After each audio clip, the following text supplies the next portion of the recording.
আকাশে শত্রুর অদৃশ্য বিমান রুখতে চীন এবার তৈরি করেছে কোয়ান্টাম রাডার। চীনের এই প্রযুক্তি বদলে দেবে আকাশযুদ্ধকে।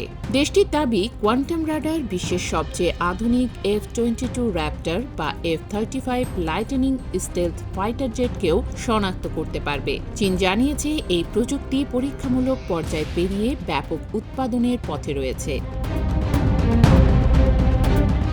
চীনের কোয়ান্টাম রাডার একেবারেই ভিন্নভাবে কাজ করে। এটি কোয়ান্টাম এন্টেনগলমেন্ট নামের এক অনন্য ভৌত নীতির ওপর ভিত্তি করে তৈরি। এই প্রযুক্তিতে একজোড়া ফোটন বা আলোককণাকে এমনভাবে সংযুক্ত করা হয় যে তাদের একটির অবস্থার পরিবর্তনের সঙ্গে সঙ্গে আরেকটির পরিবর্তন হয়, যদিও তারা মাইলের পর মাইল দূরে থাকে। কোয়ান্টাম রাডার এই বৈশিষ্ট্য ব্যবহার করে প্রতিফলিত সিগন্যালের ক্ষুদ্রতম পরিবর্তনও শনাক্ত করতে পারে, যা সাধারণ রাডারের পক্ষে অসম্ভব। আর এই প্রযুক্তির কারণেই স্টেলথ ফাইটার জেটগুলো রেডিও তরঙ্গগুলো শোষণ করতে না পেরে রাডার স্ক্রিনে দৃশ্যমান হবে। ইন্টারেস্টিং ইঞ্জিনিয়ারিং এ প্রকাশিত এক প্রতিবেদনে বলা হয়েছে, কোয়ান্টাম রাডার শত্রুর বিমানের ঘাম পর্যন্ত ধরতে পারবে। ইঞ্জিনের তাপমাত্রা বা বায়ুর ঘর্ষণে সৃষ্ট ক্ষুদ্রতম বৈদ্যুতিক পরিবর্তনও ধরা পড়বে।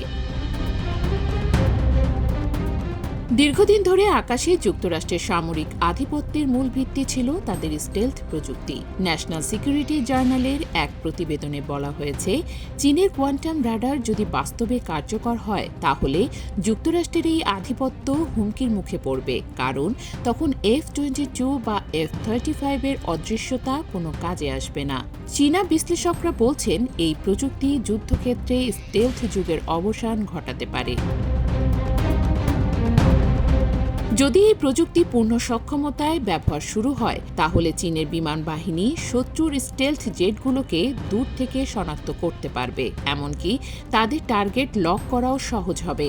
ফলে দক্ষিণ চীন সাগর, তাইওয়ান বা পূর্ব এশিয়ার যে কোনো আকাশসীমায় চীনের নজরদারির ক্ষমতা কয়েক গুণ বেড়ে যাবে। সামরিক বিশ্লেষকরা মনে করছেন, এটি চীনকে ভবিষ্যতের এয়ার সুপিরিয়রিটি দেবে।